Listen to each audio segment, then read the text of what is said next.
Greetings, commanders. Let's talk today about things that I don't like about new update 1.3 called Powerplay. And let's start with silly small stuff. Docking request works only at 7.5 kilometers now. It was supposed to be like that all the time, but at some point they changed it to 10 kilometers. It is very minor annoyance and we will get used pretty fast, but still. I just don't see why Frontier couldn't be flexible and keep it. No details on power specific modules. We all choose powers not only because of nice looking guys and girls, but because we want some perks. Passive and active power benefits we see right away, but why we don't have any information about weapons and we have to waste 28 days just to see that this weapon probably is not what we needed at all. There are 1 shield and 9 weapons. Shield probably is smartest choice because you can use shields on any ship, but weapons you don't know if it's gimbaled, fixed, most likely only fixed. You don't know which class weapons there are. Some of the weapon descriptions include words small and medium, so you can guess by that, but most of them do not have anything. So you pledge to power. Now you will have access to power commodities every 30 minutes, depending on your ranking, from 10 to 50 free power commodities. And even if you decide to pay cash and buy power commodities, you can only buy as many as your rating allows you. So if you are rating 1, you will buy 10, then again 10, then again 10. You can imagine it's a waste of time. Why can't you click buy and then just buy as many as you wish and pay 10,000 credits for each? I don't know. Anyway, forcing players to log on every 30 minutes to check their power commodities is not exciting at all. And when you are selling full load of 400 or more, the speed of slider will not change. So you will wait quite some time before you can sell all 400 tons. Not a big deal, but still annoying. And all your merits will decay at same speed as for everybody else. Smuggling. In 1.3 beta, smuggling netted 16k profit per ton. In live build, it was at 8-10k per ton profit. First to 4-5,000 per ton profit, and after several hours even more, 2 to 3,000 profit per ton. So if you get scanned, you will have fine twice as big as your profit. Makes sense, makes perfect sense. And regular power trading will net you more. Again, makes perfect sense. And the worst part is that devs nerfed down power black market profit passive benefit from 25-20 control and exploited systems to 15 and 10% accordingly. And so far it's only power bonus nerfed. Ouch. For some reason, shields are often offline now, and what's really annoying, they can't be recharged at stations while you are docked. I mean, yes, when you are docked, shields will recharge like you had 4 pips to systems even if you have 0 there. But if you have in combat and a conda, you know what I'm talking about. It takes around 20 minutes to charge shields to 2 rings, not even full shields. And the problem is after several crashes, I loaded the game without shields, and I've seen same problem for my friends as well. I also switched ships at shipyard and got ship without shields. This is quite annoying now. It would make sense that if you store a ship or you dock, your shields are recharged fully automatically for the price or not. But if devs cannot give us that, give us at least ability to use shield cell banks while docked. Because it do not make any sense to dock, buy shield cell banks, undock, use shield cell banks, dock, buy shield cell banks, undock. Why we have to waste our time on this crap? Shieldless sidewinders and other small crap interdicting me in Anaconda. Oh my. I see this every day. Come on, it's not even funny, it's annoying and plain dumb.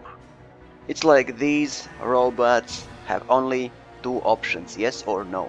And if they have yes, they don't care what ship is in front of them, they will just go and attack. So please, if you can't give them brains, make them ramas, so they can die without pain, and we would have some fun watching this from outside. Powerplay was really really, 1000 times really rushed out, and it actually feels like beta still. There was a money exploit when devs applied 20% power discount only to buying price from station, and left selling price same, so you could buy Imperial slaves for 13.7k and sell them right away for 16.7. 3000 profit per ton without even leaving station.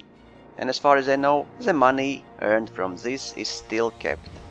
10% weapons power discount was applied to everything, including ships and other modules. Really? Conflict zones only contain mostly harmless ships, and to get to better ranking ships you need to switch instances. Same goes for high intensity extraction sites. They did not have large ships at all until you reset instances. Ranking progression is very, again, 1000 times very bugged, and still it is. I did a lot of reputation gain missions and spent a lot of time on that, but I did not see a single naval progression in Federation, even in systems where I was ranking before. Mission system rehaul looks more like cosmetic change. Yeah, it does. Same missions all over again, just with better payouts and tied to your combat, trading or exploration rank. And in some cases this tie does not make any sense, but well, it is, so let it be. I would instead add 3 more ranks to the game: mining rank, smuggling and piracy rank, because it doesn't make any sense to get high payout missions if you want to mine metals and minerals to be elite trader or elite explorer to do data runs. And they don't really scale well accordingly to rank. And ranking progression is exactly same as it was before, just with added donation missions, that's it. And missions do not involve player versus player at all, which is a shame. And you still can't order delivery of your stored ships and have to buy a ship, fly there, change ships, sell your taxi ship and fly back. And repeat it to as many ships as you have, and especially sad it's because with powers you have to relocate your ships, but you can't do that without flying there, flying back, flying there, flying back, flying there, flying back, flying there, flying back. Waste of time. Second worst thing for me is Powerplay encourages to play solo or private group. Because if you choose power you become hostile with many other powers. And you even became hostile with Founder's World. Well, it's fixed now. And it is much easier to avoid being killed in solo private groups if you are visiting hostile territory than in open, because players will kill hostile commanders on sight without any consequences. But NPCs we all know how silly are. Why would you release Powerplay and encourage players to play solo or private group? It's very weird. But the worst thing is that Powerplay encourages players not to join any power. Partially from my previous point, but there's really no benefits of ranking 5. They are crap compared to any passive benefits that anyone can get without pledging. Why would you give better benefits to anyone than to ones who are pledged to your power? Why? No idea. And it's much easier to use all power passive benefits without becoming hostile to other powers. You don't even need to play solo or private group if you're hostile. And if you want to combine 2 different power passive benefits in open play, it's really much easier done by not pledging to any power at all. No information about power-specific modules, no idea what weapon classes and variants, only devs told us that they will be balanced down if happen to be too good. Do you really need a weapon that you will use, find useful, and then it will be nerfed down?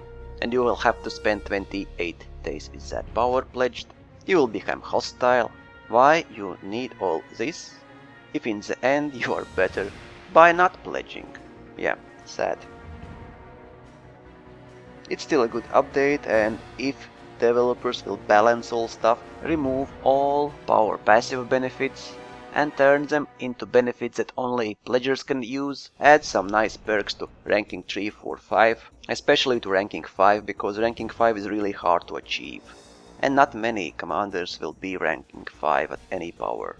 Just give us players a reason to pledge for a power. not reasons not to be there. So Powerplay can become really great update. If you like this video, please like it. If you don't like, please don't like it, but write a comment why you didn't like it. Otherwise your dislikes are useless. And I might make a video 10 things I like about Powerplay update, because there are many good things in this update as well.